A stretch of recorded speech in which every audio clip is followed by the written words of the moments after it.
minutes a day and then you do it twice and you never do it again, you've lost everything. So just spiritual progress is one step at a time. And just take steps that are the same size as you are. And you'll find, I mean, this is a cliche because it's true. Just take care of the minutes. That's what Yogananda said, and the lifetimes will take care of themselves. Perfect. Oh my God, it couldn't.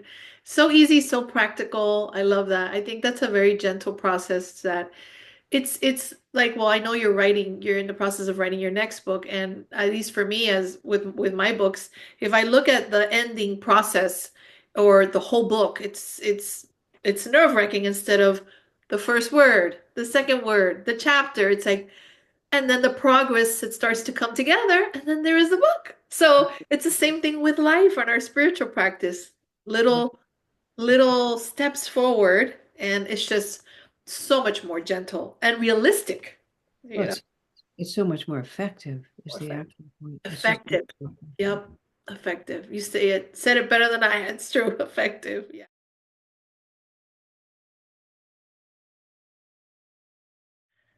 Hi, everyone. Welcome to Maria Felipe's show. I'm so grateful and thankful to be here with you today with this conversation with Asha Nayaswami.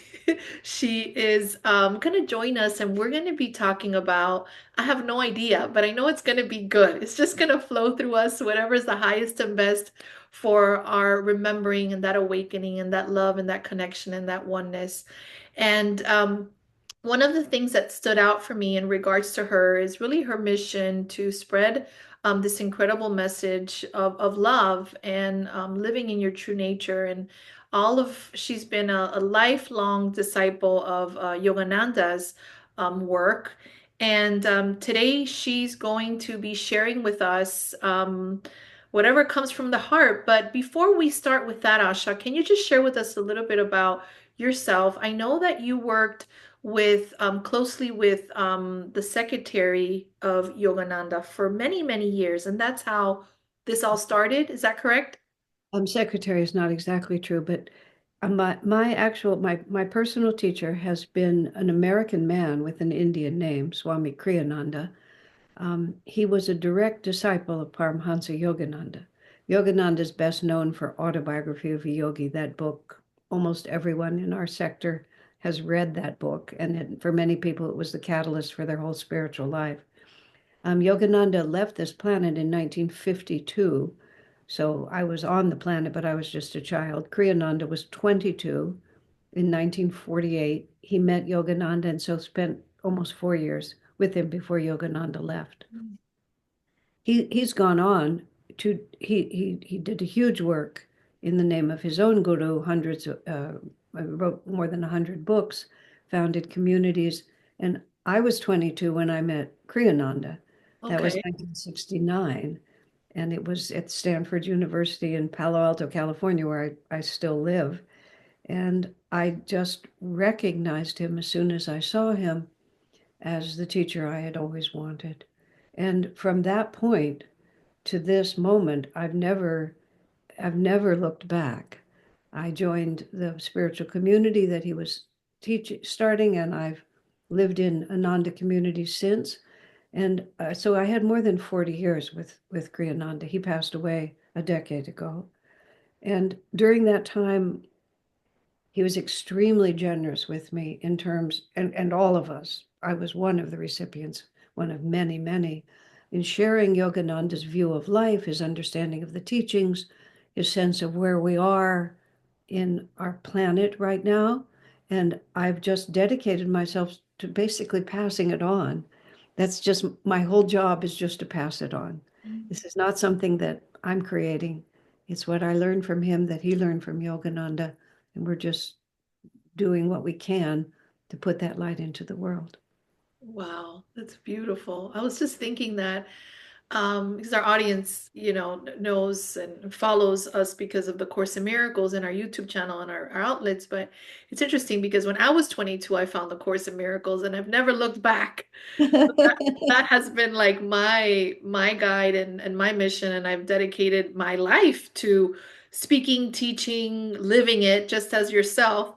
But all for the same cause, right? All for that freedom of mind, of letting go of that suffering. And let's start there. I have been very, how do I say this? For the past few months, actually, the past year, to be correct, I have been very into this notion of really to suffer less. How is it possible to, I love how you're like, yep. How is it because for instance, my latest book, Live Your Happiest, a practical guide to living a suffering-free life, is just, it's such a powerful topic because I feel that just inherently we're just in this dual world, we feel we need to suffer or we go the suffering route just because we don't know any better. So I'm curious what you have to say about that, and how can we live in more joy, more happiness? Um, what is your take on that, Asha, on Well, suffering? it's the essence of everything. I mean, you've gone right to the core. Every single thing that we do in our lives, we do because we believe it will increase our happiness and reduce our suffering. And even if those decisions are exceedingly misguided and in the end prove to be the opposite of what we hoped, that's always the motivation. It's very interesting to just look at that. You know, you were saying there, people go to suffering. I think of it a little bit different than that. People do suffer. But the interesting thing is, when we suffer, we inherently know there's something wrong.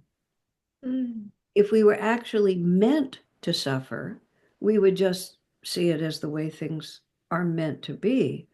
But deep inside ourselves, whenever we're unhappy for any reason, there's an automatic revolt against that. And that is honestly, that is the divine presence within us that is protesting. You were made for bliss. You are an expression of divine love. You are confused. So mm, let's do something to get this straight. Um, the difficulty is that the illusion of where happiness comes from is extremely intense. You know, this is when you go to the Indian teachings, they use the word Maya, and Maya is the enchantress, is the magician that simply blinds us to deeper realities. And that's the whole story of being a human being, is to break that illusion and to see the truth behind it. My whole motivation, my entire motivation since I was a child, was that it seemed to me the single most important thing to understand was how to be happy and how to avoid suffering. And nobody talked to me about it. yeah, you're so right on with that. And it was when I met Swami Kriyananda, I perceived by intuition that I didn't know I had. I perceived that he had the answer. And that's been my single intention all this time. That doesn't mean I've broken the illusion. Just Yeah. like you, my resolution, I mean, I'm much closer to the end of my life than the beginning. And my job right now is really simple, which is, why do I ever worry about anything? Oh, wow, that's, yeah, Yeah, you just gave me chills. You just gave good. me chills. Oh wow. It's like, why do I worry about anything? Mhm. You see, look at me. I almost have tears just because, yeah, I hear it. My spirit hears. It's like, yeah, that's the truth, you know? I mean, I know God is in charge, and everything has always, the hardest times teach you the most important lessons.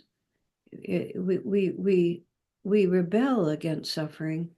We resist. We're afraid of suffering in ourselves, and even more powerfully, we suffer when others suffer. I mean, the suffering of those we love is often far worse than anything we have to endure ourselves. But if we're honest about our own experience, we realize that we would never have learned what we learned if we hadn't been pushed by pain to learn it. Yeah. And so when pain comes to me, or pain comes to someone I care about, or pain comes to children on the other side of the planet, if pain is the power of awakening and the opportunity to become whole on a higher level, would I want to deny others that opportunity? And would I want to avoid that myself? You Yeah. know, what is what is really going on here? Yeah. I feel it's more of an energy of welcoming Hmm. versus there's something wrong here. I feel that in my life, I can just speak for myself. I feel that when I resist things or I don't want it to be that way, I suffer. And when I accept them, like how you just beautifully explained of, oh, it's more of, it's for my awakening. It gets exciting. It's like, oh, this is not in vain. I'm suffering for this purpose, and this can help me wake up because obviously it's happening because it's a lesson I need to learn or something I need to see that I wouldn't see it without this coming up for me. And so Powerful. pain is exactly proportional to how much we wish things to be other than they are. Oh, yeah. I mean, if you really think about what causes pain, pain is the desire that it not be like this, Mm-hmm. Mm-hmm. or Yeah. it is. Yeah. Yeah. In your teachings, for instance, the teachings of A Course in Miracles talks about we have the ego and we have the Holy Spirit. So we have the mind of love, the mind of fear. We Mhm. also have this deep teaching of forgiveness within the Course, which helps us to remember the memory of God within our minds again. It's not a forgiveness of the world, like I forgive you, you have Jesus and I don't. It's more of a forgiveness of recognizing the illusion is not real. It's all about non-judgment. Really, everything is neutral. What is the biggest teaching that you have in your in what you teach? Um, I, I, I, I mean, That in my doesn't relate to what I just said. no, I endorse everything that you said. I mean, the vocabulary I use is a little different, but the result is the same, so it doesn't matter. Um, the self-realization teaching of Paramahansa Yogananda, it's very enormous. And so each one of us kind of finds our little way to make it work. I'm relational in the way I approach life. It's my astrological nature, it's my personal nature. Um, I'm also both courageous and exceedingly timid in the way that we are all so complex. So so for me, and this is my aspect, this is the aspect of the teachings that I like. I like to think about my life with Divine Mother. Just and Divine Mother is not well, I'm a woman and therefore my God has to be female. I'm not at all gender oriented in any respect, except that I have one. But Divine Mother is that aspect of the infinite that is compassionate and Mm, comforting, and wise, and will discipline you, but always for a purpose, and will always hold your hand as you walk down the rocky road. I love that. That's so comforting. Very And com that's so that works for me. So everything has to come down like who's in charge, and it's partly um, it's not imaginary, but it's the way of bridging the gap between the infinite reality, which is just beyond our little human minds to grasp, and to translate it into some kind of language that this heart can actually hold on to. And um, you can't have the mother without the father because there is also the standard that has to be met. When I was about, when I was actually 7 years old, I went to sleepaway camp. My mother sent me to a camp and had a wonderful time, but I was a couple of years younger than the youngest anybody else in the camp. I was sort of everybody's pet and I had a wonderful time. But I couldn't do everything because I was little. Got And it. and people wove these pot holders out of these stretchy rubber bands, just, an art project. But I could never make any. So I never had any of these little pot holders. Parents' Day comes, and my bunkmate above me has all these pot holders. I have none. So I took a couple of her pot holders and I hung them on my on my bunk because, and as if children are so naive, as if Very innocently, right? Very innocently. Yeah. and she noticed, of course, and there was a big hoo-ha. My parents by now are visiting. My parents are extremely ethical. to steal and then to lie about it because I lied about it. I kept saying they fell. They fell. Yeah. Of course, Oh, sweet. my parents knew entirely all of this. But what I remember is that my mother gathered me in her arms and she just held me and let me cry. Mm. Now, at some point, I am sure that they also told me that I had been very naughty and I shouldn't have done it. I remember none of that, nothing. All I remember is that I had wanted something so badly that I broke the law to get it. And I knew I was going to have to pay the price. But first, my mother comforted me Oh, yeah. and just held me. And that's what I think when I think about my place in this world. That no matter what happens, I will have to meet the standard. I will have to obey divine law, but my mother will comfort me on the way. Yeah. You know what I'm hearing that's important? I just kept on hearing while you were speaking the word grace. Grace, Grace. exactly. Just grace. I was like, grace, grace, grace. Compassion.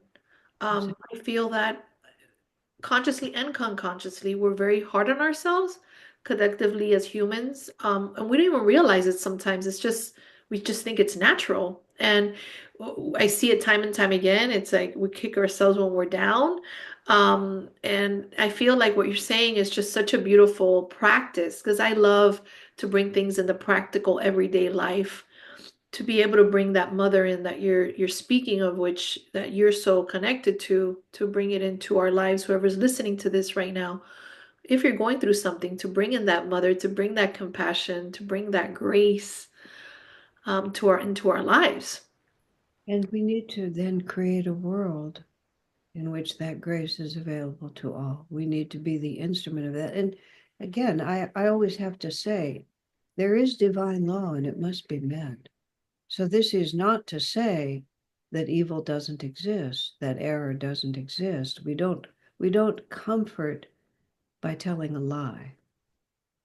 It's not, you can't comfort yourself by pretending that things are other than they are. The comfort has to come because I see things as they are and I see what's beyond that. I see the love of God beyond that, the love of Christ, the presence of however you feel that it's always there. And that's what brings me back to why do we ever worry about anything? It doesn't mean that very, very, very difficult things will not happen in this world. I mean, look at the state of things. I mean, the chances that things are going to get a lot worse before they ever get better are exceedingly high. So we can't comfort ourselves with a lie. We have to just say, even if this happens, I know that the love of God is greater and deeper than this, and that we are being taken by the only possible route there is to the light. If there was an easier way for us to become free, a loving mother would take us there. So if this is the only road, then this must be the only road. Why am I worried then? Why are we worried? Yeah. And I love that reminder because, and you can speak to this as well, it's most of the time that we are suffering is because of our beliefs, our thoughts. The Mhm. course teaches us this, it's like the grievances, the stories we make that are not true, Mhm. right? Can you speak to that? Because I feel that the thoughts and believing them is a big issue in our minds and how we feel. That's we also torture ourselves with something that's untrue. You Yeah. know, the the only solution is we have to discover a reality within ourselves that is beyond the obvious self-definition. Everything about it, as Swami Kriyananda would often say, it's also about how we define ourselves. It's that simple pronoun I. I say I say my name. I immediately conjure up that I'm in a female body. I was born in America and I have this certain name. I've been in this body for so many years. These were my parents. All of these things, that's what I mean when I say I.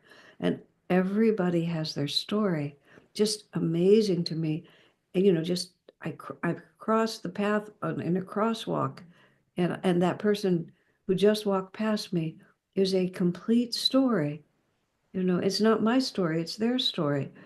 But we're all like an inverted funnel, is the best way to think about it. And the tiniest, lowest part of the funnel is how we define ourselves. But there's this entire superconscious dimension, which is there's no break. There's no break between how I think of myself now and who I really am.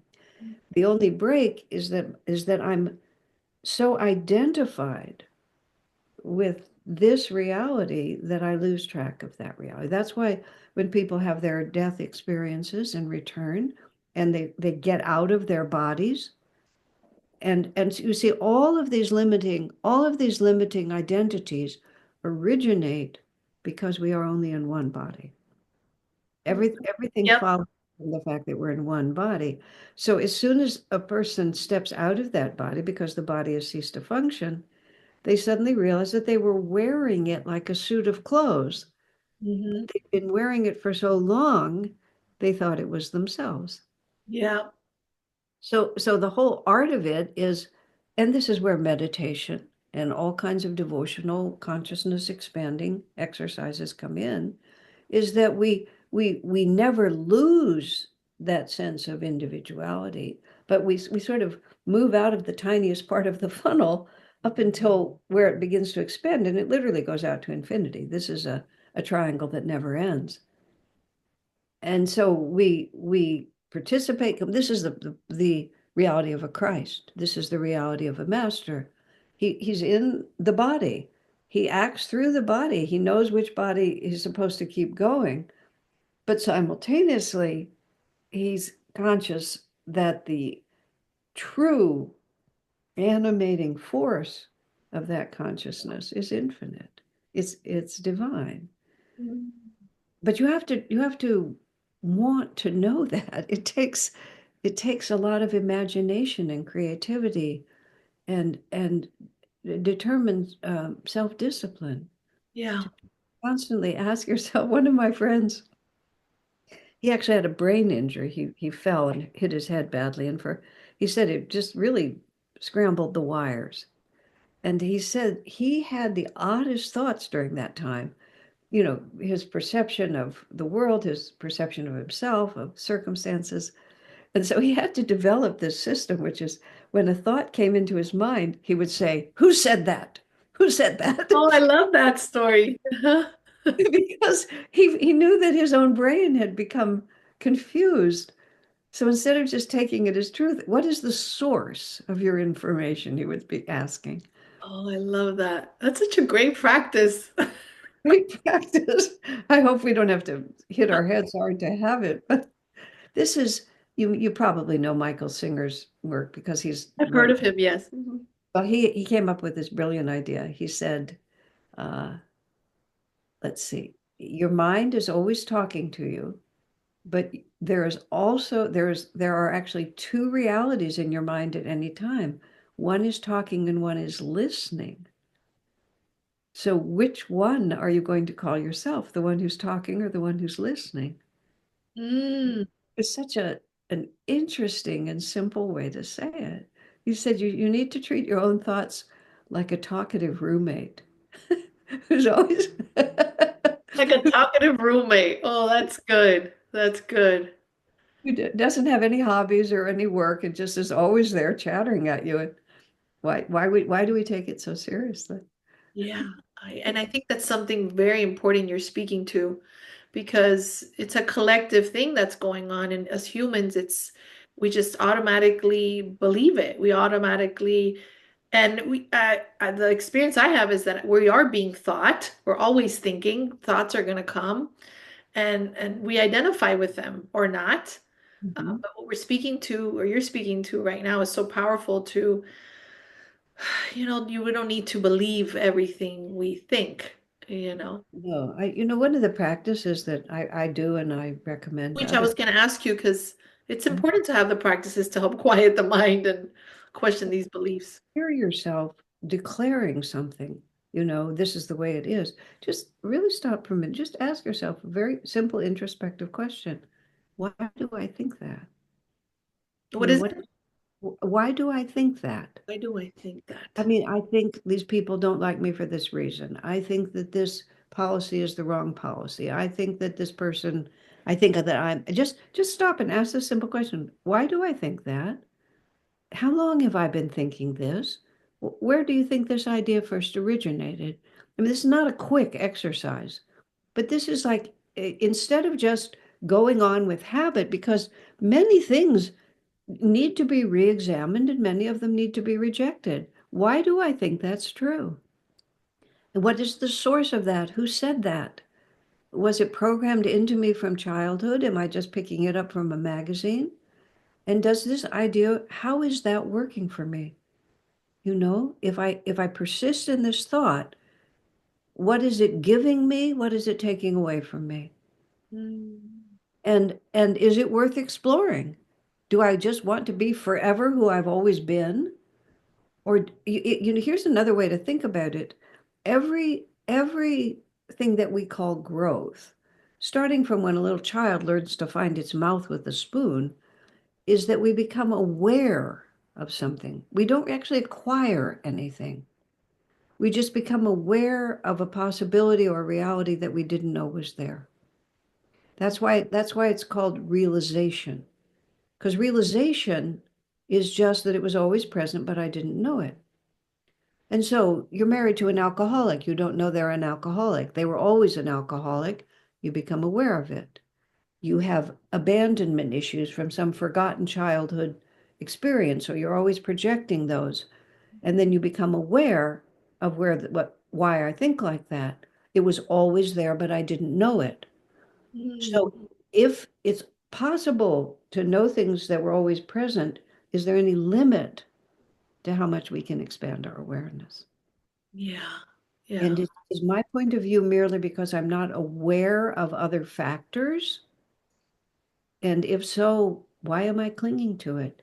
I mean, have I reached perfection? Is this the end? Is this as big as I ever want to get? And the parallel to that, almost always, if you're clinging to an idea, is what am I afraid of? What am I afraid of? Yeah. You have such great questions. But yeah, and of course, the other practice, which is the self-evident one, is meditation, where I was going one to ask you about meditation. Speak to that a little bit. And how often, what's your meditation practice like? well, the practice is called Kriya Yoga. It's what Yogananda taught.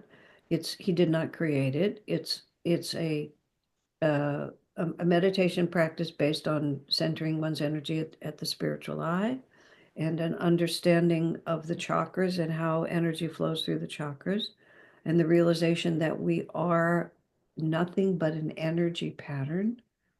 And if we understand how the inner energy flows and influence it by the right techniques, then we can totally transform ourselves by transforming ourselves from the origin point, which is the energy pattern within us. And that's what meditation is. Meditation is concentrating in certain ways, using the breath as an entry point into that energy, and then basically um, because energy just moves by magnetism. So if you generate a strong enough energy in a certain direction, the rest of your energy will be pulled into it. If your desire for truth is greater than your fear of what you're going to learn, then your fear will be absorbed into your desire for truth. If Mm. your fear of what you might have to face is greater than your desire for truth, then your fear will eat your desire for truth. That makes sense. Yeah. Wow. And Kriya meditation is just a very subtle way of working with the energy so that by ever increasing, so think of it like this. If you think of a river that's flowing to the sea, and you think of whirlpools that are created by obstacles to the flow of that river, some of the water gets to the sea, but much of it just spins in these limited whirlpools. You can go into the whirlpool and figure out what the block is and remove it, and then the water that was whirling is now free to flow to the sea. And this is a very valid practice. and is an important practice at certain stages. The other thing you can do is you can just keep increasing the flow of the river until the flow of the river is stronger than any whirlpool, and all of those whirlpools are simply absorbed into the river. This is the basis of people saying, don't worry about anything, just meditate, or even just love God, because loving God concentrates your energy at the Christ center, and that also powerfully increases the flow. Kriya and meditation is a more scientific, holistic way to use your devotion. Yeah. Where can people find out more information about this type of meditation, and also share your website as well, and in your books as well? The group that I've been part of forever is called Ananda, very simple. And there's a website called ananda.org, just that. And they run a very large online training programs for exactly what everything I'm talking about. Personally, I have a very large YouTube channel. I've been teaching for decades and I've recorded for decades. And you can go there and you can type in just about any subject you're interested in. And I probably talked about it in some Wonderful, wonderful. And with what it's Asha, what's the Asha. channel And called? it's Inner Life with Asha. Inner Life with Asha, everyone. Okay. And I have my website is Asha Joy and Asha Nayaswami, which is It's ashajoy.org. I see it here, yeah. ashajoy.org. Yeah. If you just type my name in anywhere, it leads you. I have because of my friends who help me, I have a big, I'm also on Instagram, I but love it. all of this is done by wonderful Yes, friends. yes. I I thought, have one of those angels too, because I can't with this stuff. So I let fellow people handle that love the mission. We're so blessed that way. thank God. Asha, thank you so much for your time. It was such a beautiful conversation. I feel that your questions and your sharing is going to help people just to be happier, which is, I feel God's will for us is happiness, to live more happy, more peaceful. Also, I just wanted to close with a closing reflection that really stood out for me, and just speak to it just a few minutes, which is, I love when you said spiritual discipline. Yeah. Course in Miracles has this quote. It's not exactly like this, but it says something like, "We're too okay with mind wandering," or some sort of thing like that. And I feel that, you know, it's important to have that spiritual discipline. It's important to keep our promises to ourselves, to meditate, to read, to do things that help us keep a clear mind. And then we wonder why it's not working. And it's because we're not dedicated. So Mhm. I know you've been very dedicated. I'm getting goosebumps saying this. You've been dedicated in all your life since you were 22. And that's what's brought you to this peace of mind that you're experiencing. I know, I'm sure you have your days. I have mine. But just speaking to people of the importance of spiritual practice as Well, we're closing. um, you know, the minutes are more important than the incarnations. That's what Yogananda said. Your Oh, life is your future is created in the present, and it's not created by one giant stroke. It's a habit, which is how do I deal with everything? Do I solve my problems by considering it from the highest perspective, or do I just keep patching things together on the same level? And and when you begin to have just any kind of steady spiritual practice, whether it's introspection, whether it's reflection, whether it's meditation, yoga practice, devotion, reading, all of these things, you're spending you are your flow of energy. mhm. You are not a fixed entity. You are the direction of your energy. So you may have a lot of energy flowing in directions that you're not capable of shifting or it's not practical to shift. Don't worry about what you can't do. Just add into your life anything that you can do. And in fact, I'm very much an advocate of making very small promises to yourself. 5 minutes of It's meditation. more gentle that way, I think. Well, it's also more realistic. If you meditate for 5 minutes and compared to zero, that's an enormous Yeah. step forward.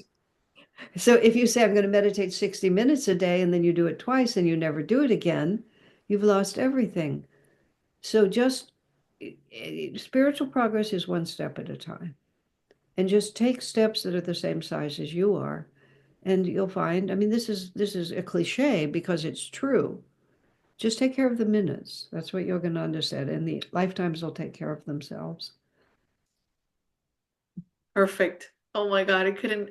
So easy, so practical. I love that. I think that's a very gentle process that it's like, well, I know you're in the process of writing your next book, and at least for me, as with my books, if I look at the ending process or the whole book, it's nerve-wracking instead of the first word, the second word, the chapter. It's like, and then the progress, it starts to come together, and then there is the book. So it's the same thing with life and our spiritual practice. Little steps forward, and it's just so much more gentle and realistic, Well, you know. it's so much more effective is More the actual point. It's just effective. Yep, effective. You said it better than I had. It's true. Effective. Yeah. Thank you so much, Asha. I will make sure that all of your information is on the description of this video. And my desire and my prayer is that this video help someone. It may be truly helpful to many. Thank you for your love and your insights and your dedication to love and light and peace in this world and in our lives. Because the time has come, baby. Time has come. yes. I'm so happy to have met you, Maria. I'm very, very glad we had this time. Me too. It felt just like us Yeah, two women hanging out, talking about love and what's the truth. And hopefully the energy here has spread in this moment, as we're all one mind yeah, absolutely. beyond the video. Absolutely. Bye, sweetheart. Bye, everyone. Okay. God bless.